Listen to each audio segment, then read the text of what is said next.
Hello everyone, welcome to Apti Plus Academy for Civil Services. So in this video, we are going to discuss a very pertinent question, that is, can average students crack OAS?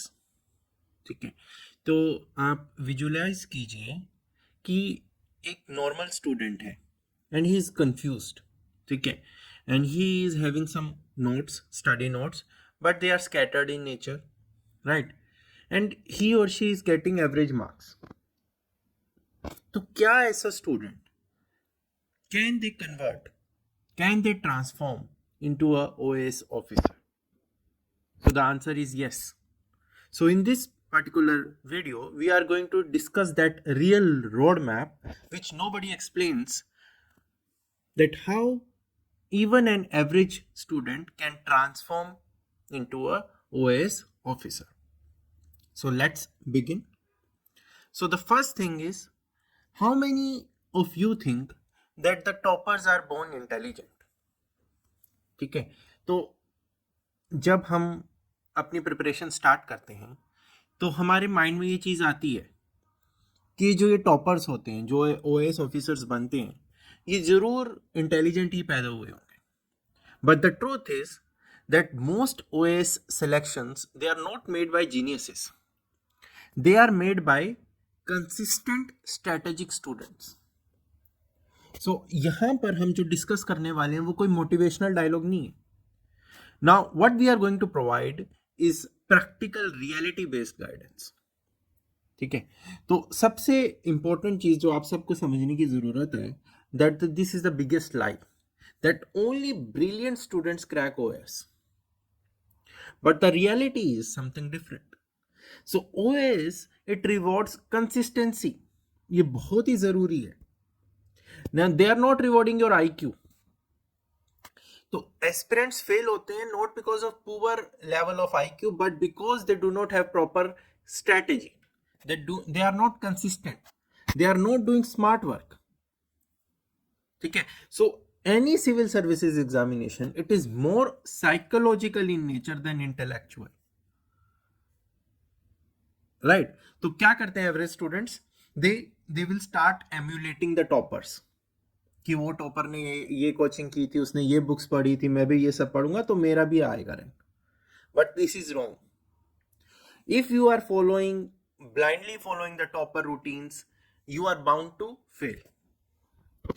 Now these OAS toppers, they had different backgrounds, they had different optionals, and they had different advantages due to those optionals.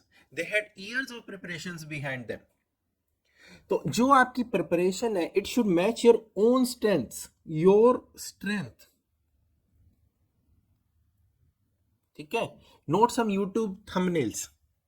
So this is important. So the first thing that you should remember, that we not only the brilliant students crack OS, even the average students do so, and there is a need that we should not emulate the toppers, right? So moving ahead, so now the question arises, what is this average? कि student को हम average बोलते हैं कि ये average aspirant है, ये average student है. So what does this mean? See, majority of the human beings, they are not average. ठीक है, एवरेज की डेफिनेशन क्या होती है? See, average is, it has nothing to do with someone being having some low levels of IQ, ठीक है, या उनका इंटेलिजेंस लेवल कम है. See, average is someone who is not following the expectations from the exam preparation. ठीक है, जैसे कि दे आर इनकंसिस्टेंट इन नेचर. ठीक है, एक हफ्ता पढ़ाई की, उसके बाद 2 दिन का गैप ले लिया, ठीक है, फिर सोचा कि ठीक है 2-4 दिन का गैप फर्दर लेते हैं, उसके बाद पढ़ाई शुरू करेंगे. They are distracted. What does distraction mean? Social media usage, mobile usage, ठीक है, कि वेब सीरीज भी देखनी है, मूवीज भी देखनी है, फ्रेंड्स के साथ बाहर घूमने भी जाना है, ट्रिप्स भी लगाने. They are overloaded with resources. So this point will again and again come कि भाई वो वाले टॉपर ने, ही वाज द रैंक 1, उसने वहाँ से कोचिंग की है, रैंक 2 ने दूसरी इंस्टीट्यूट से कोचिंग की है, तो मुझे दोनों कोचिंग इंस्टीट्यूट्स लगाने चाहिए ताकि मुझे ज़्यादा से ज़्यादा बेनिफिट हो, मेरे को ज़्यादा से ज़्यादा बुक्स पढ़नी है. So overloaded with resources.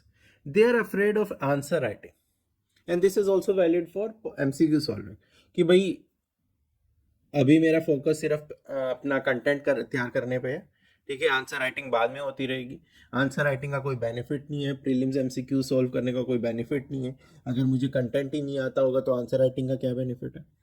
They are emotionally unstable during preparation, ठीक है, मेरा होगा या नहीं होगा, बार बार ये सोचना कि फ्यूचर में क्या होगा आगे जाके, ठीक है। बहुत ज्यादा स्टूडेंट्स क्या करते हैं, this spend keep on spending time on planning rather than studying, then there is fear of failure, fear of comparison, ठीक है। So the point that aspirant should understand that average का मतलब ये नहीं होता कि you have low intelligence, it is these traits which any civil aspirant should not be having, that particular aspirant is having. तो जब आपके पास लैक ऑफ क्लैरिटी है, so that looks like you are having low intelligence levels. So in civil services examination, especially OS, mindset, clarity, discipline, all these matter a lot, right? So next thing we should understand that OS exam, it doesn't need perfection. ठीक है, क्यों perfection नहीं चाहिए? Because you are writing a competitive exam, ठीक है, you are aspiring to be a part of the Odisha administration, ठीक है. So this is going to be a relative competition, ठीक है, it is going to be a relative exam. So if there are 100 aspirants writing the examination, so you have to be better than those. तो उसमें चाहे आपके 40% marks आए, चाहे आपके 20% marks आए, चाहे 90% मार्क्स आए, तो अगर हर स्टूडेंट 90% मार्क्स ले रहा है तो आपके 90% का कोई फायदा नहीं है. And in the same way, if everyone is getting less than 20%, then 30% is also a very good score. So that is the relativity factor. तो यहाँ पर आपको क्या जानने की जरूरत है, that you do not need these things. What are these things? Number one, 100% syllabus completion. Now please do not understand that this point means कि हमें syllabus छोड़ना है. No. This point basically means that you have to be selective. What does being selective means? कि यार चलो मैंने PYQ analysis किया, मैंने देखा कि पॉलिटी पे ज़्यादा क्वेश्चंस आते हैं, हिस्ट्री पे ज़्यादा क्वेश्चंस आते हैं, ज्योग्राफी में ही ज़्यादा क्वेश्चंस आते हैं as compare to subjects like science, as compare to something like technology, as compare to something like IR. तो मैं IR साइंस वाले सब्जेक्ट्स पे ज़्यादा फोकस क्यों करूँगा? I will keep my preparation limited in दो सब्जेक्ट्स, ठीक है. जबकि polity high scoring, almost 1/5 of the paper is coming from that particular section से, अगर मैं प्रीलिम्स की बात करूं, तो क्यों ना मैं अपनी पॉलिटी को इतना रिफाइन करूं कि मेरा जो एक्यूरेसी लेवल है, जो मेरा स्कोर निकल के आएगा, that would be near about 100% in that particular subject. So that means I have to focus more on such subjects. So I have to be very selective. Second, perfect English.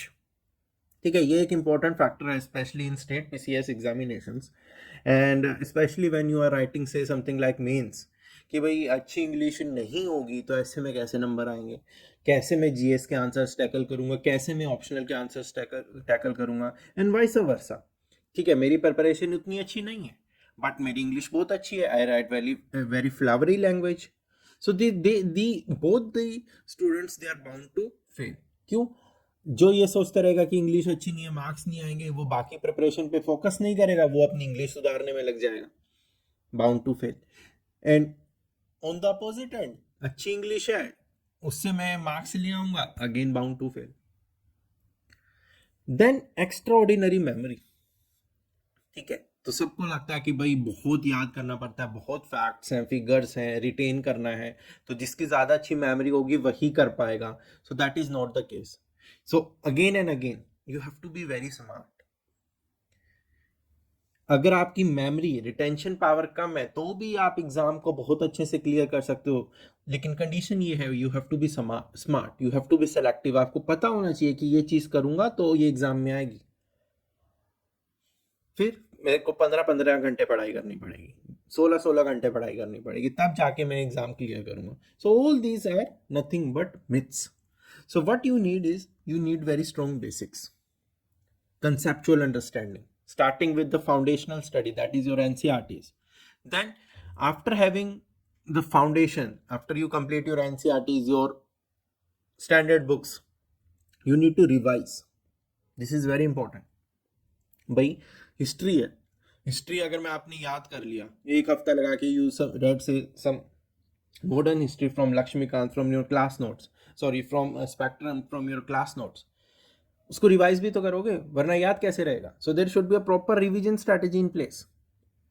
Test practice, अब मैंने पढ़ाई की, मैंने revise किया, उसके बाद मैं ये भी तो देखूंगा उसको इम्प्लीमेंट करके कि मैं मेरे से एमसीक्यू सॉल्व होते हैं या नहीं होते, whether I am able to write the answers as per the demand of the question or not. So these things matter. Then emotional discipline, you will keep yourself calm. Marks आते हैं अच्छी बात है, you will not become overconfident. नहीं आते हैं तो आप एंक्शियस नहीं हो जाओगे, you will not start having some negative thoughts. So this is a marathon kind of a preparation. You have to be calm, you have to trust yourself, you have to keep faith in yourself. Consistency for 12 to 18 months, इतना time लगता है, given the time, the amount of syllabus that we are having, given the competition that we are having, given the targets that we are having. You are not aspiring for some say little thing, you are aspiring to be a civil servant. तो ये छोटी चीज नहीं होती है. तो ऐसे में आपका टारगेट बड़ा है, कंपटीशन ज्यादा है, सिलेबस ज्यादा है, तो टाइम तो लगेगा. ठीक है, तो you have to be consistent. तो 1-1.5 साल की प्रिपरेशन के लिए you have to be having the traits of that particular kind of civil servant. So selection is often the reward for staying in the game longer. Compare it with a cricket test match. तो जितना ज्यादा आप pitch पे डटे रहोगे उतना ही अच्छा score करोगे. ठीक है, उतनी ही आपकी जीतने की प्रोबेबिलिटी ज्यादा होगी. Right? So endurance does matter. Now, these are the 10 practical strategies for OA success that any student they need to follow. ठीक है, तो अब स्टार्ट करते हैं. पहली चीज है that you should understand the syllabus and pattern. तो जो भी ये 10 स्ट्रेटेजीज को फॉलो करेगा, चाहे वो किसी टाइप का स्टूडेंट क्यों ना, किसी टाइप का एस्पिरेंट क्यों ना हो, they are bound to clear the examination. So पहली चीज है, you need to understand the syllabus as well as the pattern of the exam.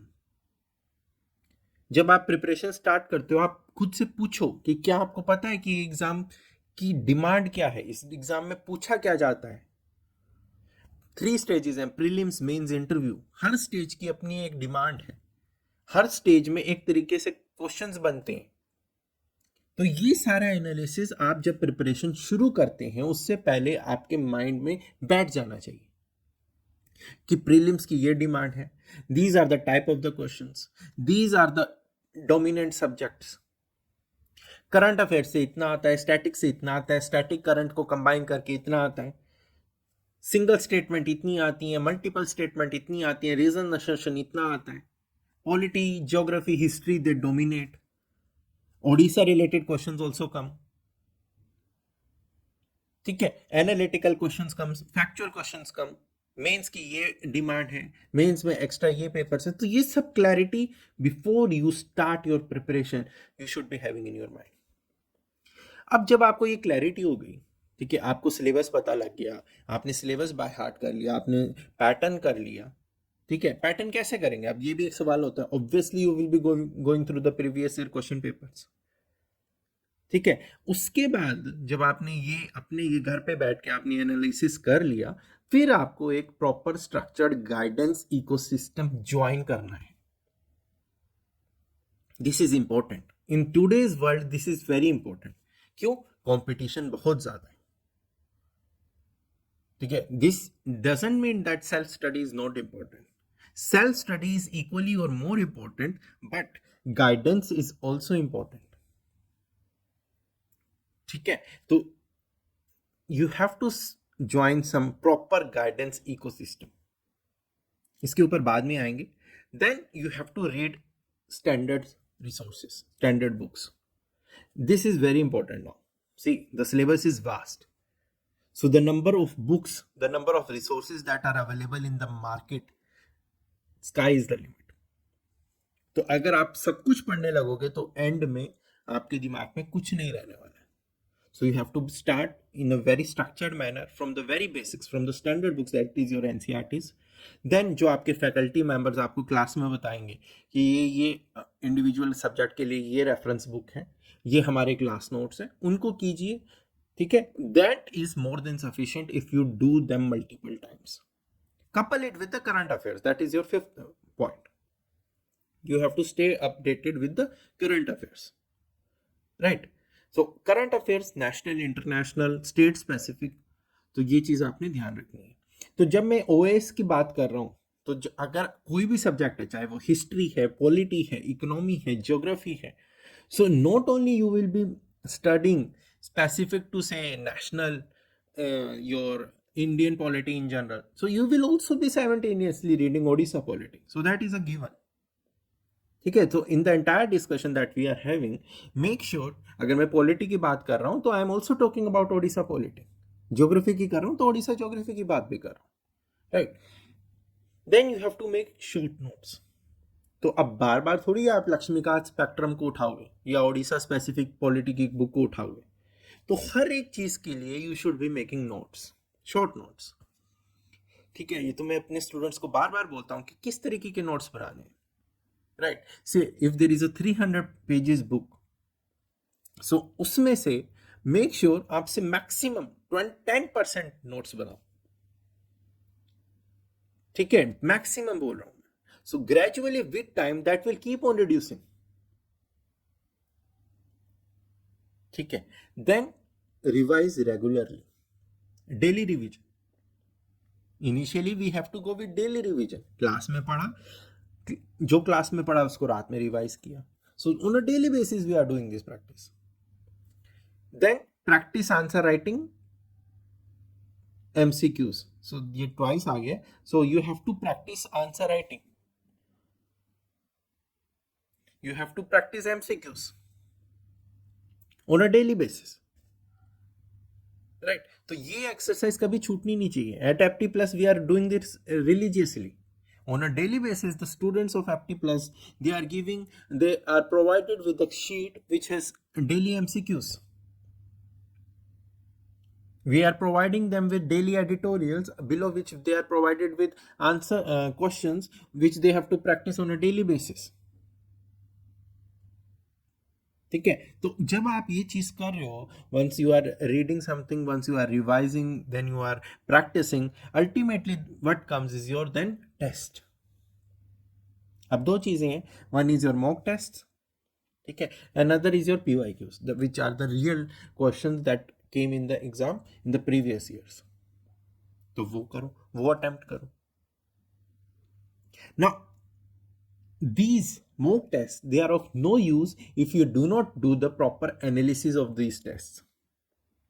अब एनालिसिस क्या होता है? एनालिसिस का ये मतलब नहीं है कि भाई 200 मार्क्स का कोई पेपर था, मेरे आए 80, टॉपर के आए से 120, हाइपोथेटिकली. सो मैं तो 40 मार्क्स का गैप हो गया, मुझसे नहीं होगा. सो that is not the analysis. Analysis is, ये पेपर आया था, ये सिलेबस का था, क्या मैंने पूरा सिलेबस कवर किया था? मेरी प्रिपरेशन के बेसिस पे how many questions were I able to tackle. मैं किस क्वेश्चन में स्ट्रगल कर रहा था, मैं कौन से टॉपिक पे स्ट्रगल कर रहा था. अगर मुझसे कोई क्वेश्चंस अटेम्प्ट नहीं हुए तो क्यों नहीं हुए? क्या मेरी स्पीड कम थी, मेरे पास टाइम कम था, मेरी प्रिपरेशन नहीं थी, मेरी प्रिपरेशन क्यों नहीं थी? So all this kind of analysis you have to do. You have to identify your strong areas, you have to identify your weak areas. And with every test, every mock, every test that you are writing, you have to make sure that you are improving them continuously. तो जो ये score है automatically improve होता चला जाएगा. So preparation is not that, ठीक है भाई आज मैंने ये बुक पढ़ ली, कल मैंने ये बुक कंप्लीट कर ली, परसों तीसरी बुक कंप्लीट कर ली. That is not preparation. आज मैं 12 घंटे पढ़ा, कल 15 पढ़ा, परसों 18 घंटे पढ़ा. That is not preparation. So you have to improve yourself continuously. We are not writing this examination to score 90%, 95%, 100%. We are writing this exam to become a civil servant. So this is very important line. As you can see that most aspirants consume preparation content instead of preparing.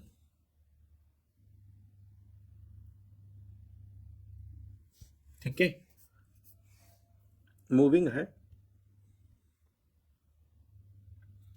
सो अब ये बहुत important चीज है, very interesting.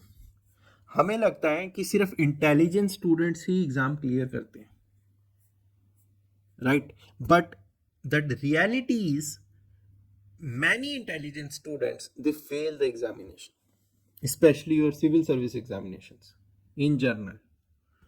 आपने देखा होगा बहुत ज़्यादा aspirants they come from very good educational background, engineering, IITs, NITs, IIMs, लेकिन एग्जाम क्लियर नहीं होता. Whereas someone from say bachelors of arts having very basic educational levels, they are able to clear the exam in one go. ऐसा क्यों होता है? Now there are number of reasons for that. Let's discuss the common ones. तो intelligence होना itself is dangerous. क्यों होता है? क्योंकि सबसे पहली चीज तो your ego comes into the picture. Over confidence. मैं आज तक IIT क्लियर कर लिया, JEE क्लियर कर लिया, मैंने IIM क्लियर कर लिया. भाई civil service examination, that too state PCS, हलवा होगा. Every examination is a new match in itself. अब अगर कल को विराट कोहली कहे I am the best batsman in the world, मैं तो आंख बंद करके खेलूंगा, ऑब्वियसली आउट होगा. So overconfidence, then they do not revise. उनको लगता है कि देखो मेरी तो रिटेंशन बहुत स्ट्रांग है, मैं जल्दी जल्दी चीज़ें याद कर लेता हूँ, मुझे अच्छे से कंसेप्चुअल अंडरस्टैंडिंग हो जाती है, and they do not revise. तो क्या होता है कि because this syllabus is vast, आप बहुत कंटेंट अपने अंदर इनकलकेट कर रहे हो, तो gradually you will start forgetting. Resource hopping, बार बार रिसोर्सेज इकट्ठे करना, ठीक है. So this point we have discuss. Ignoring answer writing and prelims MCQ practice. Again that ego comes into the picture. For example अगर CSAT है, ठीक है, CSAT क्वालिफाइंग पेपर, यार मैं तो बॉन्ड रहा हूं अपने टाइम में CSAT में, मेरा कैसे नहीं होगा? तो आप देखोगे even the IITians, even the NIT people, they are not able to qualify the CSAT qualifying paper. Then late preparation start. अभी तो 1 साल पड़ा है, मैंने तो 3 महीने में तैयारी करके एग्जाम्स क्लियर किए हैं. सो this is there mindset, this is there thinking. तो यहां पर सिविल सर्विसेज में ये चीजें नहीं चलती. लेकिन on the other hand average student, they follow the traits that we discussed. They follow a proper structured plan, follow the proper routine. They repeat the basics again and again, revising the same standard content, improve gradually on the basis of the analysis that they do, and they build exam temperament. काम रह के, humble रह के अपनी preparation करते हैं. Gradually they reach the target. तो हमने बहुत बार देखा है कि जो स्टूडेंट, जब हम क्लास ज्वाइन करते हैं, वे initially we join the classes, the courses, there are some students which we feel they are very average in nature. Even the marks that they are getting in the test, average marks, below average marks. But gradually हम देखते हैं कि धीरे धीरे top 100 में से top 50 में आ रहे हैं, 50 से 25 में आ रहे हैं, 25 से 20, and so on. And ultimately that average looking student might be cracking the OS by getting rank 1. क्यों? Because they were very consistent. So जो raw talent होता है, if that remains raw only, that is not refined, nourished, वो किसी चीज, उसका कोई फायदा नहीं है. It is of no use, right? So this is the phase wise approach now. So this is just an example कि आपने अपनी प्रिपरेशन को ऐसे डिवाइड करना है, ठीक है. This is very individual centric. I am just giving you an idea that start with the basics in the phase 1. ये नहीं सोचना है PYQs देख के कि बेसिक्स से तो बहुत कम क्वेश्चन आते हैं, मैं बेसिक्स क्यों करूं, ठीक है. तो start with the basics, that is your NCERTs and state level, your state related books.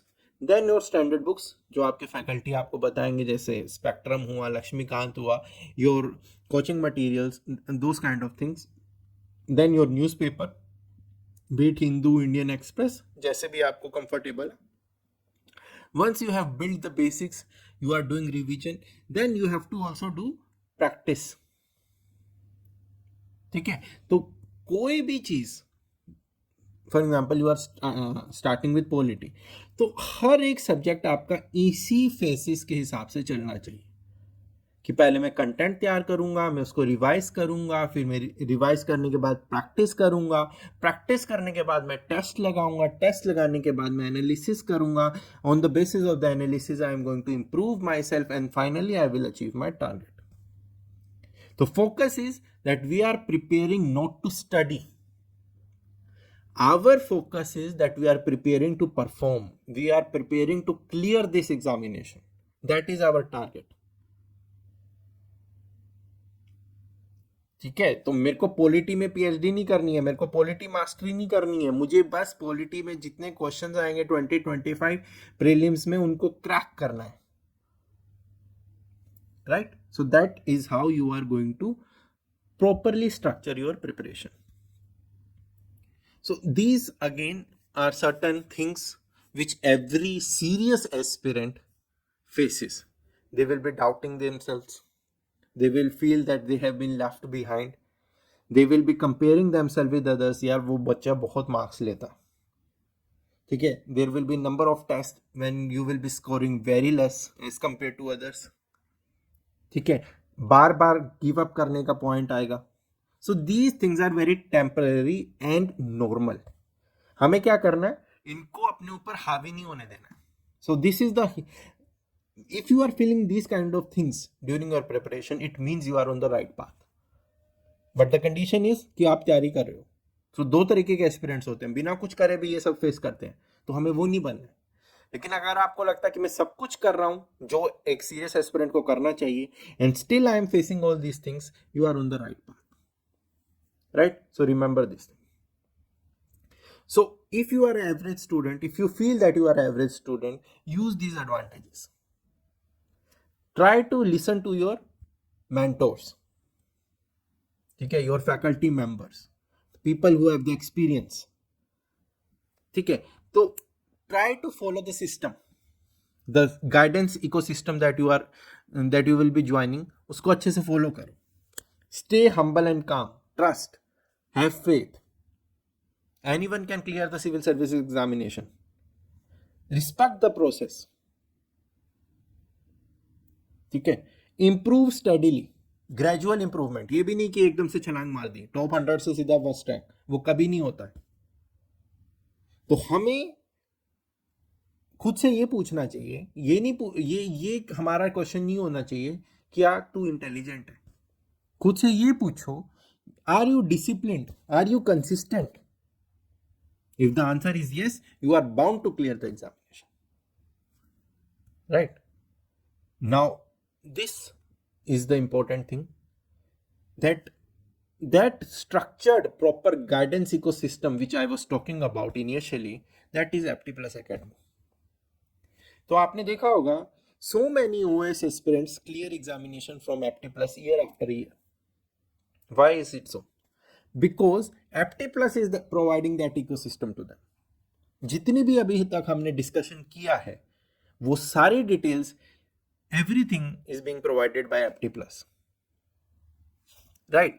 Starting with structured preparation, daily discipline, regular answer writing, mock test, mentorship, Odisha specific guidance, सब कुछ Apti Plus is providing.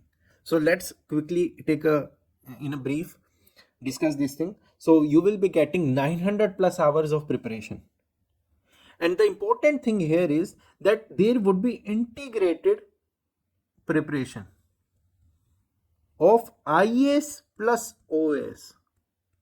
This is very important, and this is confidence boosting also. भाई मैं OAS की preparation कर रहा हूं, तो मैं IAS, UPSC, CSC की प्रिपरेशन ऑटोमेटिकली कर रहा हूं. तो Apti Plus ज्वाइन करते ही मुझे ड्यूल बेनिफिट हो रहा है. अगर आप ओएस की प्रिपरेशन कर रहे हो, यूपीएससी का एग्जाम भी लिखोगे और अच्छे से क्लियर भी करोगे, then you will be getting integrating preparation for prelims as well as mains. यहाँ segregation कुछ नहीं होता है कि भाई prelims की अलग होगी, mains की अलग होगी. You will be getting the same faculty which teaches at the top coaching institutes of New Delhi. तो वहाँ जो एस्पिरेंट सोचते हैं कि भाई मुझे दिल्ली जाना है, वहाँ जाके पढ़ाई करनी है, नो, सब कुछ you are getting here itself, Odisha, Bhubaneswar. Right? So daily answer writing, daily prelims, MCQ practice, Odisha specific. Then online as well as offline, both type of medium you will be provided. In the online sessions you will be getting the recorded videos जहाँ पर आप जो भी sessions हैं उनको बार बार watch कर सकते हैं. Then detailed evaluation, ठीक है, mentorship support, one-to-one personalized mentorship, 24/7 it will be provided to you. So अगर आपकी गाइडेंस प्रॉपर है तो जो ये कंफ्यूजन में आपका समय बर्बाद होता है, प्रिपरेशन बर्बाद होती है, that can be reduced. So it is my suggestion to all aspirants, OS aspirants who are trying to give the attempt this year or the next year. Okay, so please have a look at the Apti Plus website. Look at the various initiatives that are being provided by Apti Plus. Right. So the contact number and the email, the website link has also been provided in the comment section. So you can visit that and you can visit the website. Right. So I hope everyone is able to understand that being average doesn't mean that you will not be able to crack the examination. Right. With proper structured guidance, having faith in yourself, being consistent, being humble, being disciplined, anyone can clear this examination. Thank you.